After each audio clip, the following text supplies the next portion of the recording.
Good morning बच्चों। आज मैं फिर आपके बीच मुखातिब हूँ एक नया अध्याय लेकर, जिसका नाम है दैनिक जीवन में रसायन। मैं मीरा अर्ची चौहान आपको दैनिक जीवन में रसायन पढ़ाने जा रही हूँ। बच्चों, जब आप सुबह उठते हैं, सुबह उठते ही आप ब्रश करते हैं, है ना। आप ब्रश में पेस्ट भी लगाते हैं। तो जो ब्रश है प्लास्टिक का बना होता है और पेस्ट में जो प्राकृतिक पदार्थ हैं उनके साथ बहुत से केमिकल मिला के उस पेस्ट को बनाया जाता है।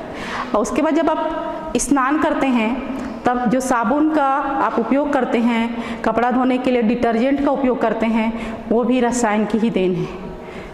उसके पश्चात बच्चों, जब आप नाश्ता करने के लिए आपकी मम्मी जो भोजन बनाती होगी तो तेल का शुद्धिकरण भी रसायन की थ्योरी के द्वारा ही होता है।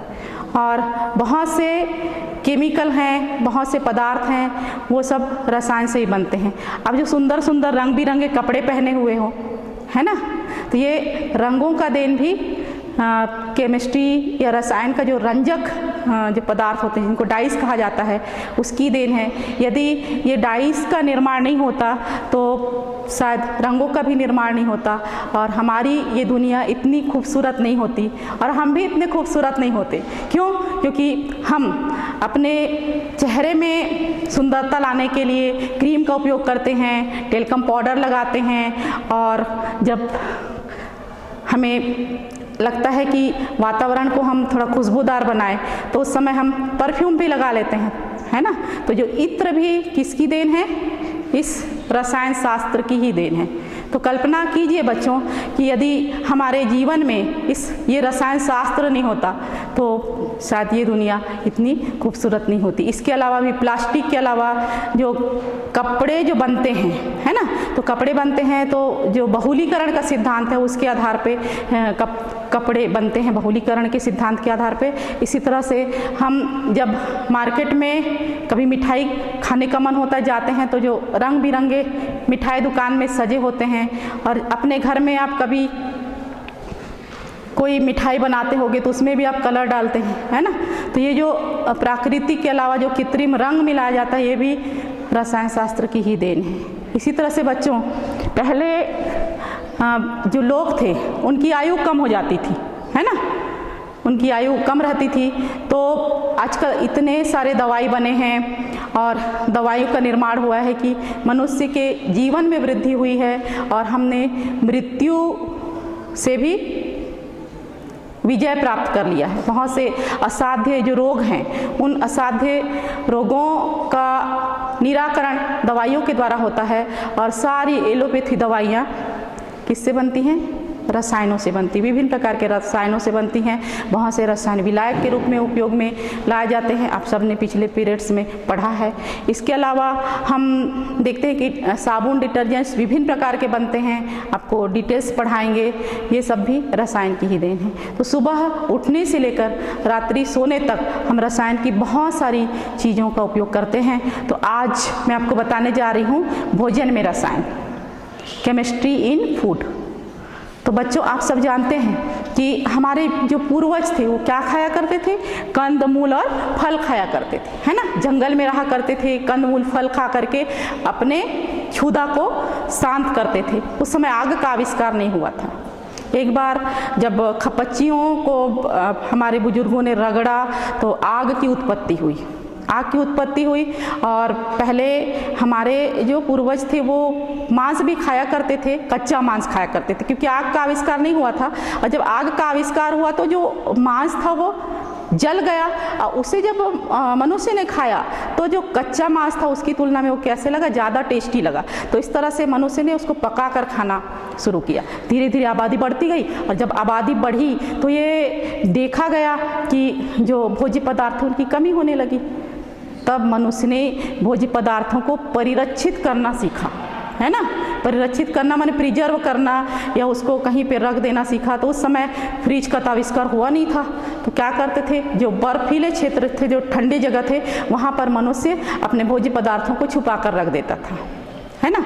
इस तरह से उन दिनों से ही परिरक्षण करना हमारे पूर्वज जानते थे। तो वास्तव में आज भी हम भोज्य पदार्थों का परिरक्षण करते हैं। तो सबसे पहले हम जाने कि परिरक्षक क्या हैं? तो परिरक्षक वे पदार्थ हैं जिनके प्रयोग से खाद्य पदार्थों का किण्वन नहीं होता है ना?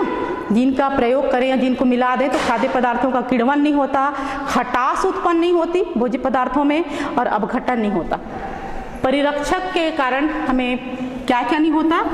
सबसे पहला तो भोज्य पदार्थों का किण्वन नहीं होता,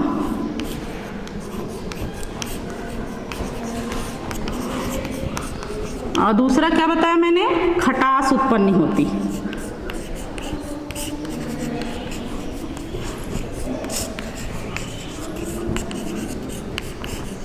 और तीसरा मैंने बताया कि भोज्य पदार्थों का अपघटन नहीं होता।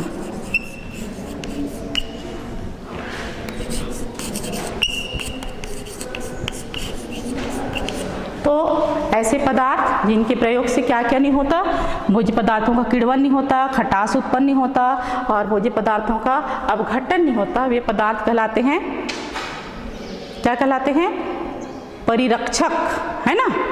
और जो अपघटन होता भी है तो धीमे गति से होता है, तो ये पदार्थ कहलाते हैं परिरक्षक। तो आप बताएंगे एकाध दो परिरक्षक पदार्थों के नाम जिसके कारण ये क्रियाएं नहीं होती होंगी? रोज अपने दैनिक जीवन में उपयोग करते हैं, एकाध दो। आपके घर में नमक डालते हैं, नमक, है ना? नमक का प्रयोग करते हैं, शरीर के लिए बहुत जरूरी भी है। तो परिरक्षक पदार्थों में हम देखते हैं नमक और शक्कर। इसका प्रयोग शायद सबके घरों में रोज होता है। अभी गर्मी का दिन है और आपकी मम्मी घर में अचार जरूर बनाई होंगी, आप भी उनका सहयोग किए होंगे अचार बनाने में। तो उसमें बाकी मसालों के अलावा आपने नमक भी डाला होगा, डाला है? लेकिन आपने सोचा कि नमक क्यों मिलाती है मम्मी उसमें? यदि नमक एक आध बार मम्मी से कहना कि मम्मी हम अचार बनाएं और उसमें हम नमक ना डालें, और उसको रख के देखिएगा कुछ दिन, 8 दिन बाद देखना आपके अचार में क्या हो जाएगा? फफूंद लग जाएंगे, है ना? तो नमक जो है क्या कार्य करता है? परिरक्षक का कार्य करता है। तो कैसे कार्य करता होगा? इस तरह से कार्य करता है जैसे कोई बैक्टीरिया, जीवाणु उत्पन्न हो जाते हैं, है ना? जहाँ भी नमी हुई, माने जीवाणु बैक्टीरिया उत्पन्न हो जाते हैं नमी में, तो नमी में जीवाणु बैक्टीरिया यदि उत्पन्न हो गए तो उनका जो बाहरी शरीर का जो बाहरी भाग होता है ना, या उसके शरीर जो जीवाणु रहते हैं उसके शरीर के अंदर जो पानी रहता है वो क्या रहता है? पतला रहता है, और जो नमक का घोल रहता है वो क्या रहता है?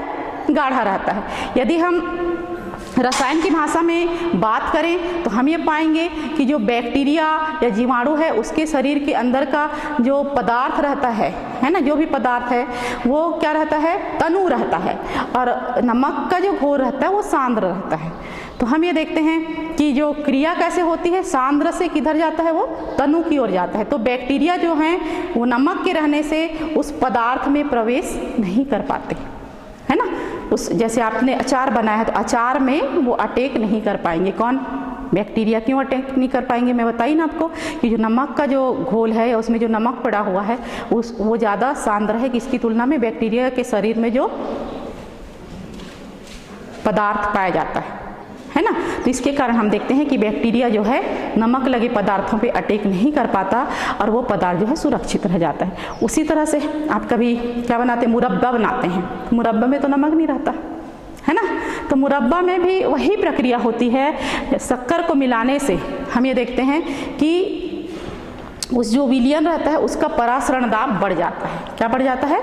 परासरण दाब बढ़ जाता है, और बैक्टीरिया के शरीर के अंदर जो द्रव रहता है ना, उसका परासरण दाब कम रहता है ना?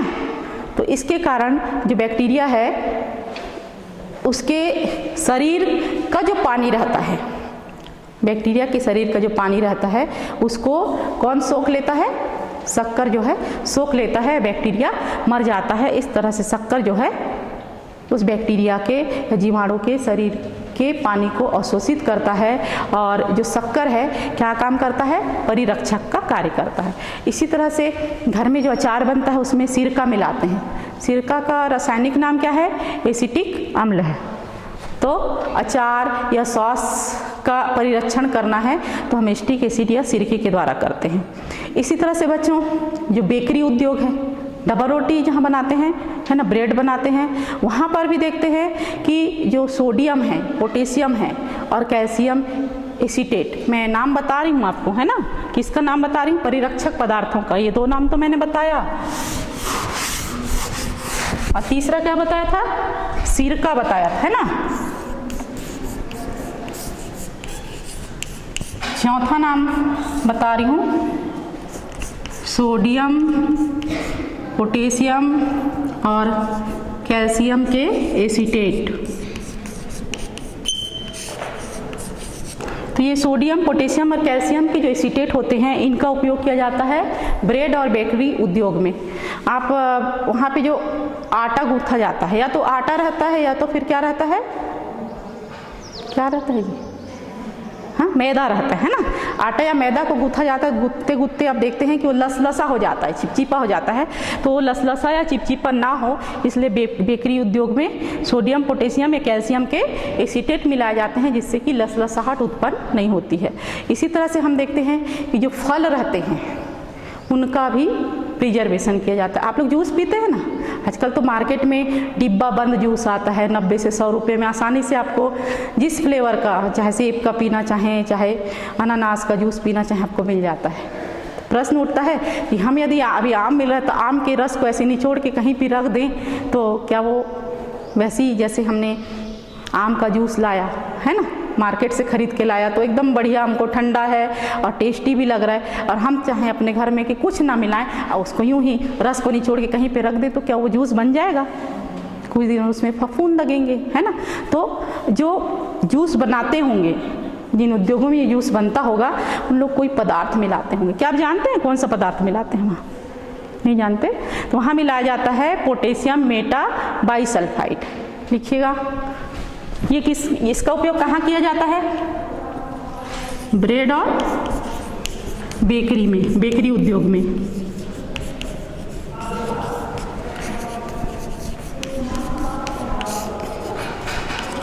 और अगला जो मैं बता रही हूँ, क्या बताई? Sodium, potassium Meta bisulphate, potassium Meta by sulphide, Meta by sulphide. इसके अलावा ये पहला हुआ है ना, दूसरा सल्फर डाइऑक्साइड, और तीसरा होता है एक और प्रिजर्वेटिव जिसका नाम है सोडियम बेंजोएट। सोडियम बेंजोएट, ये 3 केमिकल हैं, इनका उपयोग किया जाता है फलों के परिरक्षण में।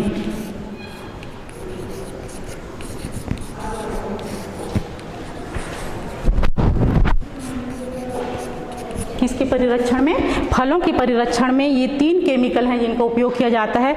इसमें से पोटेशियम बाइसल्फाइड है, इसका उपयोग जो है आजकल कम हो गया है बच्चों, और इसलिए इसका उपयोग कम हो रहा है, क्योंकि इसका कारण है, इसका उपयोग इसलिए कम हो रहा है क्योंकि 45 ग्राम यदि किसी फल का रस है तो उसमें आपको 45 किलोग्राम,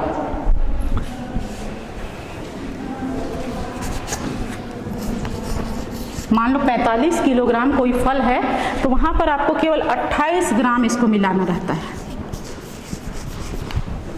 कितना मिलाना रहता है? केवल 28 ग्राम मात्रा ही मिलाना रहता है, और आप 28 ग्राम से ज़्यादा मिला दिए, है ना, 28 ग्राम से थोड़ा भी ज़्यादा मिला दिए तो जो फल का रस है निकल के विलियन में आ जाता है ना, पूरा सफ़ा चट हो जाता आपने जो बनाया, है ना। जो फल का जो नेचुरल रस है वो कहाँ आ जाता है? हम फलों को प्रिजर्वेटिव करने में, जैसे फल हैं उसका परिरक्षण करें, जैसे सेब है, सपोज आप सेब को मार्केटिंग करनी है, आप सेब को प्रिजर्व करके इसमें रखा है। अब सेब का जो नेचुरल कलर है, बहुत ही सुंदर सा कलर है ना, वो कलर मान लो बेकार हो जाए, भूरे रंग का सेब हो जाए, है ना, या हरे रंग का या मटमैले कलर का सेब हो जाए, तो क्या आप खरीदेंगे उसको या कोई दूसरा खरीदेगा? नहीं खरीदेगा, है ना। क्योंकि सुंदरता सबको आकर्षित करती है, चाहे वो फल की हो चाहे किसी भी पदार्थ की हो।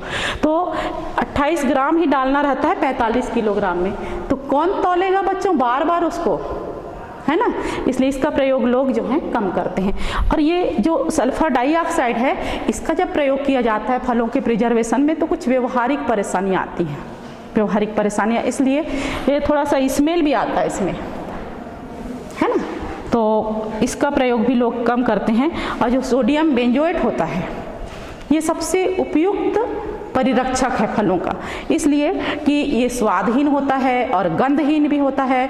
और जब इसका प्रयोग किया जाता है तो ये क्या करता है, फफूंद बनने से रोकता है और खमीर को भी उठने नहीं देता।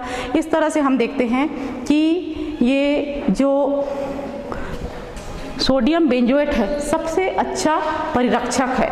और इसका केवल 0.1 ग्राम मात्रा ही काफ़ी है, इतना ही मिलाया जाता है ना। 100 किलो में कितना मिलाया जाएगा, 0. मतलब 1 ग्राम से भी कम, 1 ग्राम का भी 1 भाग मिलाया जाता है। थोड़ी सी मात्रा ही जो फलों की प्रिजर्वेशन के लिए काफ़ी है। तो यहाँ तक आपको समझ आया होगा हमने कौन कौन सा प्रिजर्वेशन बताया, नमक, शक्कर, सिरका और सोडियम, पोटेशियम और कैल्शियम के एसीटेट का उपयोग बताया, potassium metabisulphite, sulphur dioxide, sodium benzoate का। अच्छा ये बताइए बच्चों, आप सब ने घर में शरबत जरूर पिया है बना के, नींबू का शरबत, क्या मिलाते हैं उसमें, शक्कर मिलाते हैं। और जलेबी भी आपने खाई होगी, है ना, कहाँ खाई है, होटल में, कभी कभी घर में भी बना होगा, है ना। या कोई मिठाई जैसे गुलाब जामुन घर में बना, है ना, तो उसमें भी, या गुजिया बना तो उसमें मम्मी शक्कर की चाशनी जरूर बनाती है ना।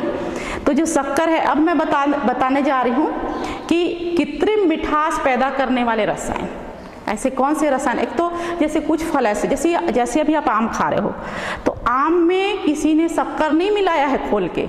आप आम के फल को मार्केट से खरीदते हैं, धोते हैं, खाते हैं और नेचुरल मिठास है उसका। इसी तरह से और कौन कौन से फल हैं जिसको खाते हैं आपको मीठा लगता है, केले में भी मिठास होती है ना, सेब में भी मिठास होती है, अनानास भी मीठा होता है। तो उसको खोल के किसी ने शक्कर मिलाया क्या अंदर में, नहीं मिलाया है, वो अपने आप नेचुरल मीठे हैं। जैसे सीताफल आता है, राम फल जो आप नेचुरल फल खाते हैं तो उसमें नेचुरल प्राकृतिक मिठास है। पर हम जो है कृत्रिम मिठास पैदा करने के लिए कुछ रसायन मिलाते हैं, जिसमें से पहला नाम है शक्कर या सुक्रोज का, है ना। तो सुक्रोज में कृत्रिम मिठास होती है। और केवल शक्कर ही बच्चों एकमात्र ऐसा केमिकल है जिसमें पोषक मूल्य पाया जाता है। क्या पाया जाता है, ग्लूकोज या फ्रक्टोज पाया जाता है। तो आप जैसे उपवास रहते हैं, कभी ना कभी तो उपवास रखते हो ना, जैसे अभी सावन आएगा तो आप सावन का व्रत रखोगे, मम्मी लोग भी उपवास रखते हैं। तो आप जो है या तो चाय पीते हैं, चाय उसमें भी शक्कर डालते तो मीठा हो जाता है चाय। और कभी आपने बिना शक्कर के चाय पी होगी तो अच्छा नहीं लगा होगा, टेस्ट लगा है, नहीं लगा, है ना। और इसी तरह से जो भी मिठाइयाँ बनती हैं तो उसमें भी आप शक्कर मिला देते हैं तो टेस्टी हो जाता है। खीर भी मम्मी बनाती, शक्कर मिलाते हैं तो अच्छा लगता है। तो कृत्रिम मिठास पैदा करता है, साथ ही हमको नरिशमेंट भी मिलता है, पोषक पदार्थ भी मिलता है, कार्बोहाइड्रेट मिलता है इससे, है ना, ग्लूकोज रहता है उसमें। तो तुरंत हमको भूख लगी, हम उपवास हैं, हम शरबत बना के पी गए, हमारा भूख शांत हो गया और हमको वो भी मिल रहा है, उसमें ऊर्जा मिल रही है, बहुत अधिक मात्रा में, बहुत कैलोरी में ऊर्जा मिलती है।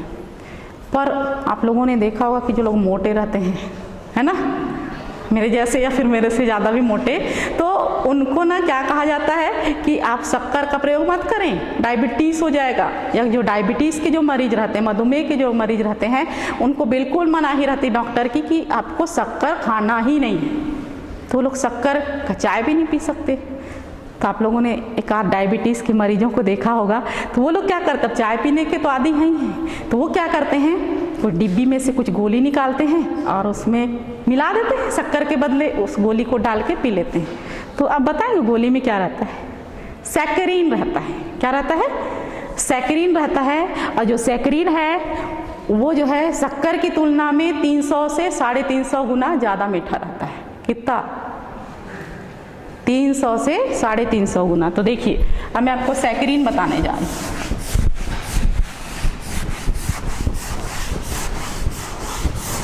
कहानी सुनना अच्छा लगता है आप लोग को? पहले अच्छा लगता था, अब नहीं लगता। लेकिन मैं सैकरीन की छोटी सी कहानी आपको बता रही हूँ कि सैकरीन का आविष्कार कैसे हुआ। एक बार जो केमिस्ट थे ना, वो कुछ रिसर्च कर रहे थे, पीएचडी करते रहते, रिसर्च करते रहते हैं और नए प्रोडक्ट का आविष्कार करते रहते हैं, जो केमिस्ट होते हैं और जो साइंटिस्ट होते हैं लोग। तो एक फॉरेन के कोई केमिस्ट थे, वो अपने प्रयोगशाला में बहुत सारे उपकरणों को रखा हुआ था और उन्होंने कोई नए चीज़ की उनको खोज करनी थी और वो अपना प्रैक्टिकल कर रहे थे अपने लैब में। तो उन्होंने ये देखा, क्या देखा उन्होंने, और जो वैज्ञानिक थे रात दिन अपने काम में लगे रहते हैं तो बोर होते रहते हैं, किससे बात करेंगे या क्या करेंगे, तो प्राय बिल्ली पाल के रखते हैं। फॉरेन वाले कोई कुत्ता पालता है, कोई बिल्ली पालता है, तो कुत्ते को तो लैब में घुसा नहीं सकते, तो बिल्ली ही पाल के रखे थे। तो एक जो केमिस्ट था, उन्होंने बिल्ली पाल के रखा था, अपने सारे उपकरण में सारे केमिकल मिला के उन्होंने रख दिया। उनको ना उसको सेट करके रखना था। शाम को जब वो लैब से निकल के बाहर गए तो दरवाजे सब बंद कर दिए, खिड़कियाँ बंद कर दी, और ऐसा हो गया कि वो बिल्ली वहीं अंदर रह गई। अब उनको भी ध्यान नहीं आया, उन्हें लगा कि सर बिल्ली मेरे साथ आ गई। अब दूसरे दिन जब उन्होंने लैब खोला बच्चों, तो उन्होंने देखा कि सारा चीज़ बिखरा हुआ है। बिल्ली इधर कूद रही, बाहर निकल के उधर कूद रही है, और सारे ऑपरेटर्स भी टूट गए हैं, और जो सारा केमिकल है ज़मीन में पड़ा हुआ है। उन्होंने सिर पीट लिया, क्योंकि उन्हें अब तक पीएचडी मिलनी थी। अब उन्होंने सिर पीट लिया, सारे केमिकल को उन्होंने समेटा, बहुत कोसा बिल्ली को, और अपनी जो याददाश्त में कमी में क्यों बिल्ली का ध्यान नहीं रखा, और ना बहुत बुझे मन से वो सब केमिकल को फेंक के जब हाथ धोने गए, हाथ धो लिए।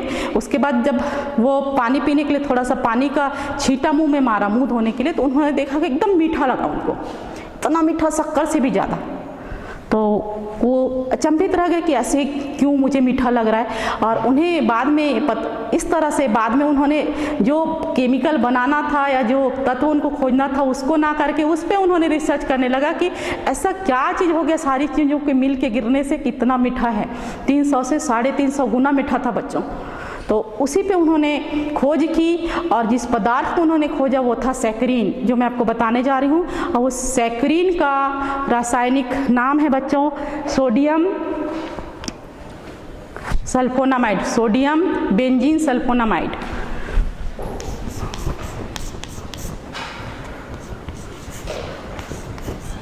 सैकरीन इसका रासायनिक नाम है। इसका रासायनिक नाम सोडियम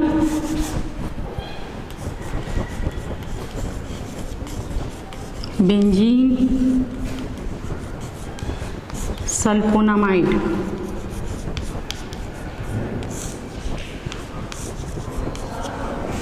तो इस सैकरीन की खोज कैसे हुई मैंने आपको बताया, और ये सैकरीन है इसका स्ट्रक्चर भी मैं आपको बताना चाहूँगी। ये जो बेंजीन रिंग है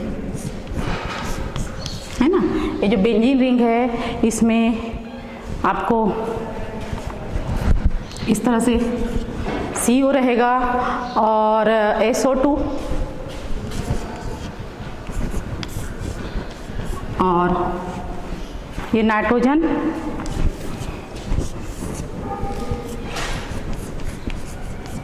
तो ये है सैकरीन का स्ट्रक्चर। सोडियम सैकरीन कहेंगे इसे हम।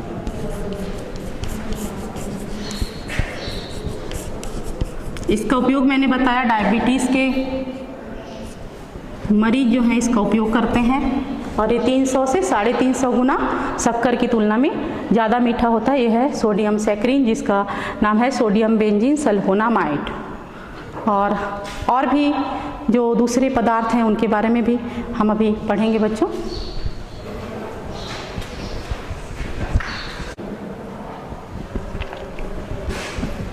मैं आप लोगों को सैकरीन के बारे में बताने जा रही थी बच्चों।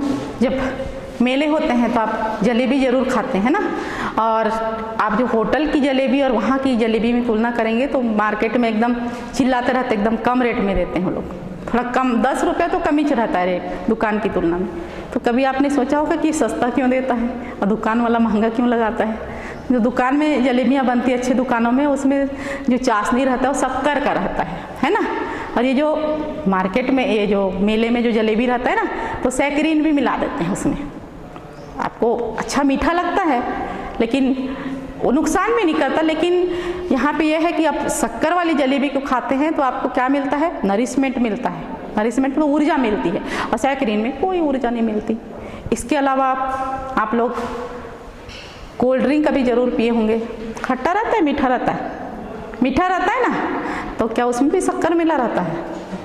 शक्कर नहीं मिला रहता। और भी बहुत से पदार्थ हैं जो कृत्रिम मिठास पैदा करते हैं। मृदु पेय जितने भी होते हैं तो उसमें से इसमें जो पदार्थ मिलाते होंगे जो मृदु पेय होते हैं जो इनको आप पीते हैं, है ना, तो उनमें एक नाम है सोडियम साइक्लोमेट।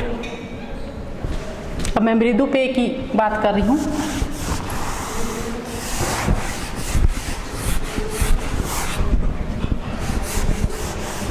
जो मीठे पेय पदार्थ हैं जिनको मृदु पेय कह रही हूँ मैं, इसमें क्या मिला रहता है बताइए? थोड़ी देर पहले मैंने अभी सोडियम साइक्लोमेट।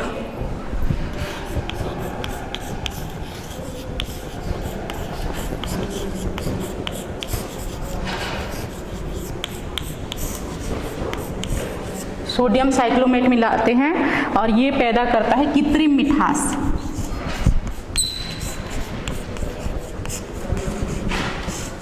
क्या पैदा करता है? कृत्रिम मिठास पैदा करता है बच्चों। और ये जो सोडियम साइक्लोमेट होता है इसकी संरचना इस तरह से होती है।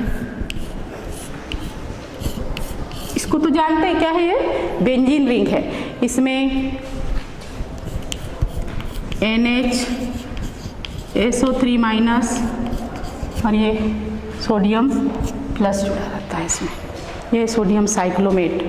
तो यदि आप इसका सेवन अधिक मात्रा में करते हैं या पीने के आदी हो जाते हैं इस पेय पदार्थ को, तो आप ये देखते हैं कि ये जो सोडियम साइक्लोमेट है इससे बनता है साइक्लोहेक्जिलेमीन। क्या बनता है? साइक्लोहेक्जिलेमीन बनता है इससे।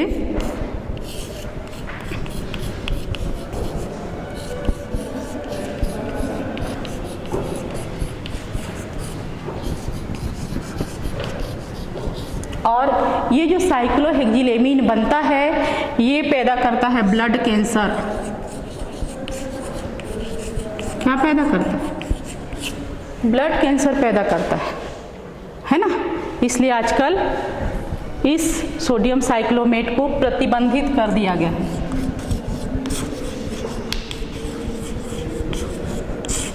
क्या कर दिया गया है? प्रतिबंधित कर दिया गया है। तो समझ में आया आपको?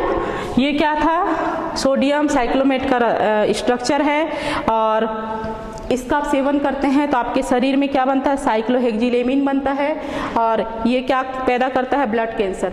आप में से कोई बताएगा ब्लड कैंसर क्या है?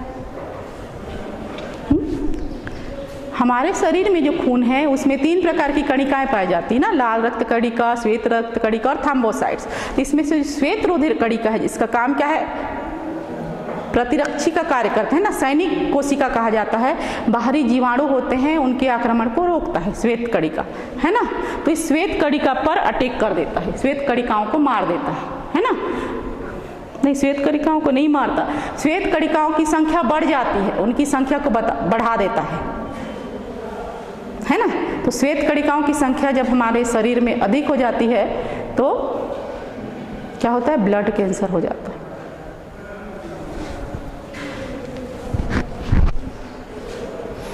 ठीक है।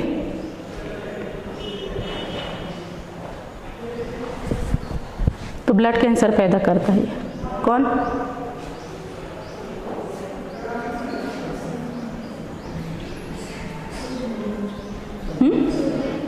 ये जो मृदु पेय है। तो वैज्ञानिक जो हैं एक में प्रतिबंध लगा तो दूसरा खोजने लग जाते हैं, है ना, दूसरा रिसर्च करने लगते हैं। तो दूसरा रिसर्च कैसे? यूरोप में एक वैज्ञानिक ने, यूरोपीय वैज्ञानिक ने एक लेगुमिनेसी फैमिली का पौधा खोजा जिसका नाम है ग्लाइकोराइजा गेलेब्रा।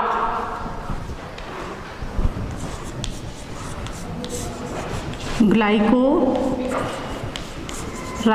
गेलेब्रा ये लेगुमिनेसी फैमिली, फलीदार वाले जो पौधे होते हैं जैसे मटर के कुल के, है ना, लेग्यूमिनोसी फैमिली।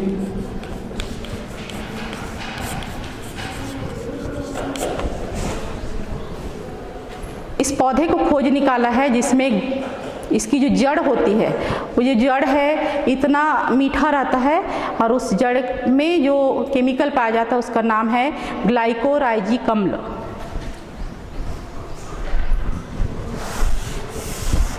ग्लाइकोराइजिक अम्ल, ग्लाइकोराइजिक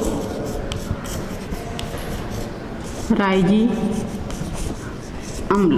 और ये जो ग्लाइकोराइजिक अम्ल पाया जाता है ना, इसमें ये सुक्रोज से अर्थात शक्कर से 2000 गुना ज़्यादा मीठा होता है।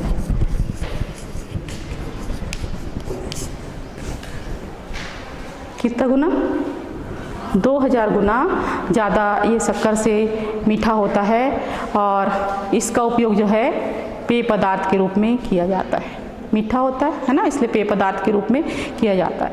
इसी तरह से साइट्रस फलों के छिलके, संतरे और उसके प्रजाति के जो फल होते हैं उनके जो छिलके होते हैं उनमें भी नियोपिरिडीन और भी कुछ केमिकल, नियोपिरिडीन डाईहाइड्रोकेल्कॉल पाया जाता है। क्या पाया जाता है? नियोहेस्पिरिडीन। किसमें? साइट्रस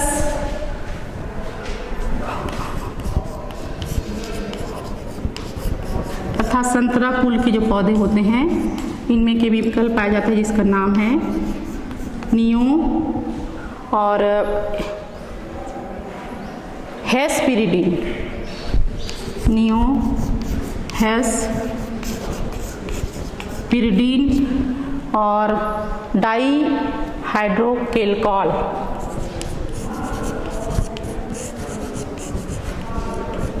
वस्तुनिष्ठ में पूछ दे तब कैसे करोगे, याद कर लीजिएगा।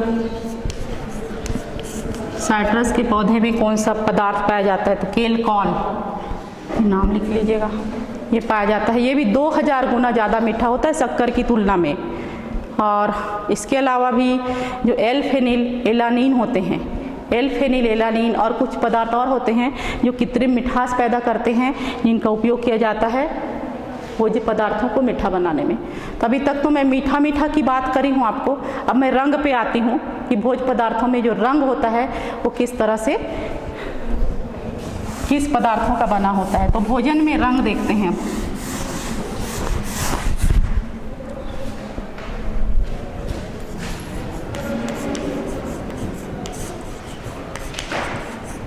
एक रंग तो आप सभी जानते ही हैं, हरा रंग है ना। तो हरा रंग किसके कारण होता है बताइए? क्लोरोफिल के कारण।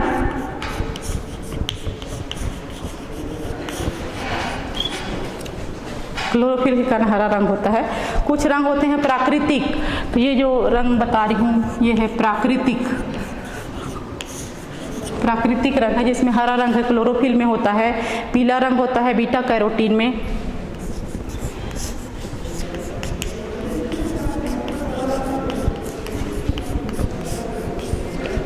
पीला रंग किस में होता है? बीटा कैरोटीन में होता है। इसी तरह से नारंगी रंग होता है लेक्टोफ्लेविन में, श्वेत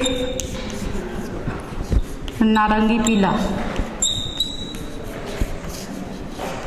श्वेत नारंगी पीला जो रंग होता है किस में होता है? लेक्टोफ्लेविन में।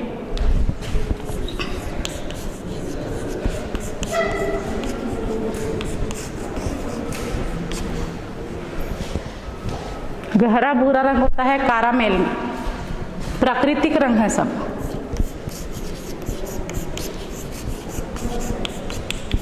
कारामेल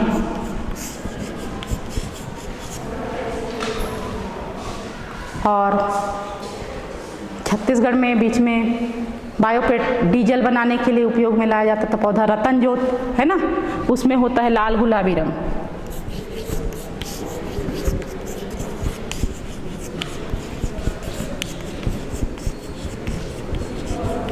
रतन जोत में लाल गुलाबी रंग होता है। इसी तरह से सैफरॉन में होता है केसरिया रंग।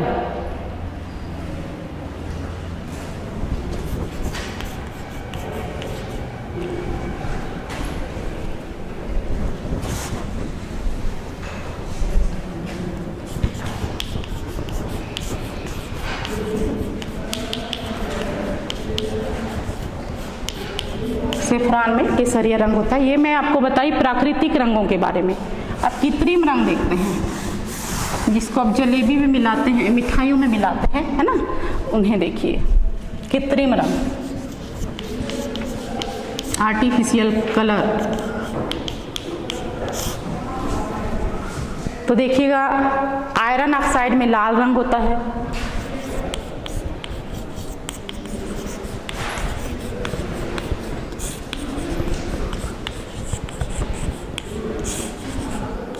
लाल रंग किसमें होता है? आयरन ऑक्साइड में। इसी तरह से टाइटेनियम ऑक्साइड में सफ़ेद रंग होता है।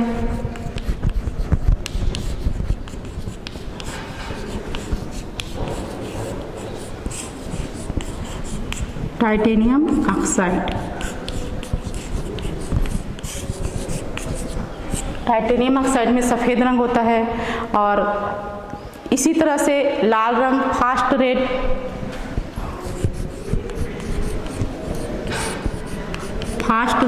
रेड जो रंजक होता है, इसमें भी लाल रंग होता है। और टाट्राजीन होता है, इसमें पीला रंग होता है। टाट्राजीन,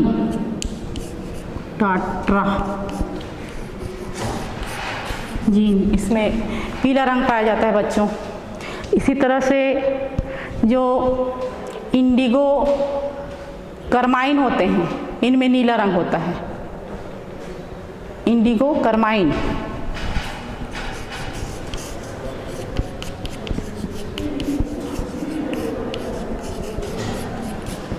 इंडिगो रंजक लिख देते हैं, चलिए, इनमें होता है नीला रंग।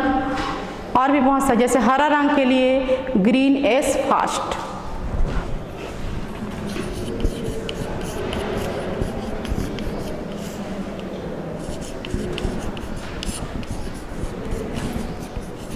Green S fast. ये कुछ कृत्रिम रंग हैं बच्चों, जिनको मिला करके आप जो हैं भोज्य पदार्थ को रंगीन बनाते हैं, सुंदर बनाते हैं।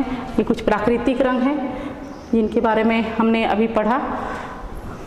अब मैं आपको बताने जा रही हूँ एंटी टॉक्सिक एजेंट। ये लिख लिया होगा आपने, एंटी टॉक्सिक एजेंट।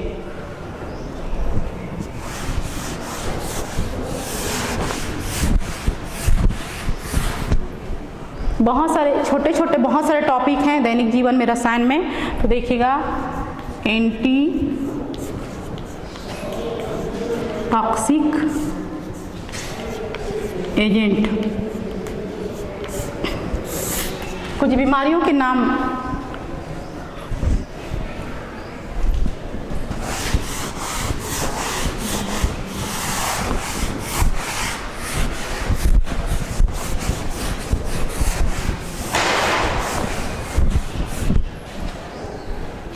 कुछ बीमारियों के नाम मैं आपको बताना चाहूँगी।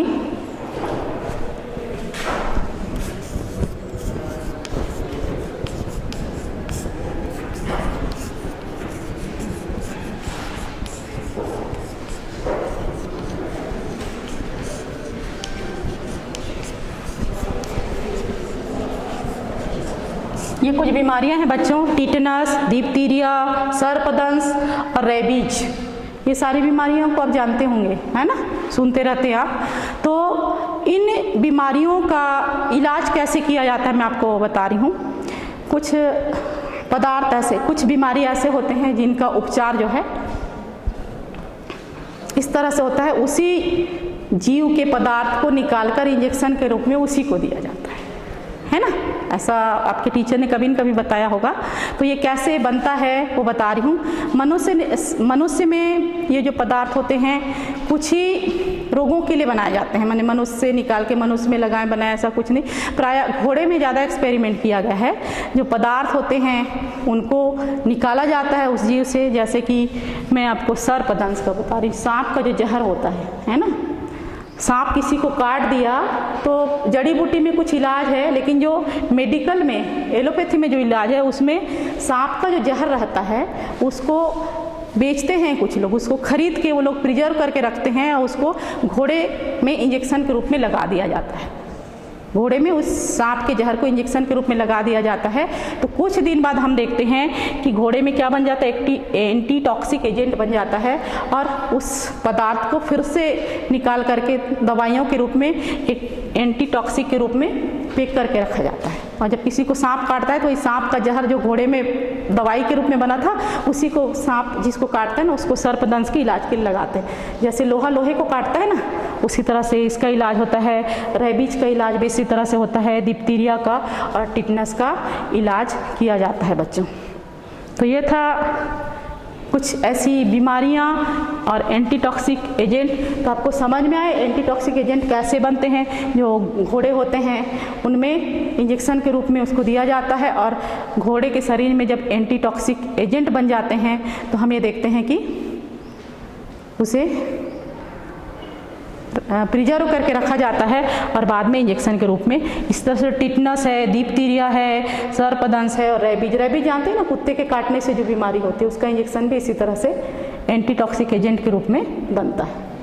तो ये कुछ बीमारियों के बारे में मैंने बताया जिसमें कुछ प्रिजर्वेटिव पदार्थ होते हैं जिनको रखते हैं। तो इस तरह से बच्चों आज हमने दो चीज़ें देखी।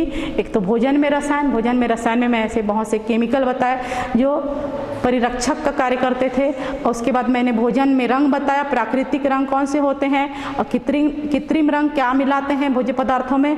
और अभी मैंने बताया एंटीटॉक्सिक एजेंट जो प्रायः घोड़े में बनता है, मनुष्य में कम ही मतलब बनाया जाता है इसको, क्योंकि ऐसा माना जाता है कि मनुष्य का जीवन होता है सबसे कीमती होता है। और मान लो जैसे हम सर्पदंश का इलाज करने के लिए सांप के जहर को मनुष्य में इंजेक्शन के रूप में एंटीटॉक्सिक एजेंट बनाने के लिए लगा दिए और वो मनुष्य मर गया तो फिर गड़बड़ हो जाएगा, है ना।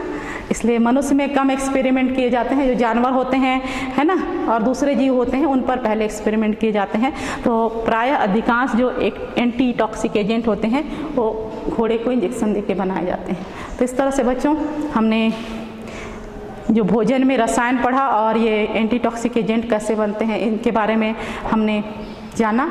अगले पीरियड में हम जो रसायन शास्त्र है उसकी क्या उपयोगिता है और दूसरी चीज़ों में जैसे औषधि में है और डिटर्जेंट कैसे बनाते हैं, परफ्यूम कैसे बनाते हैं, ये सारी चीज़ें हम सीखेंगे बच्चों। और आप सब ने इसे जानने की कोशिश की और बहुत ध्यान से सुना। धन्यवाद बच्चों।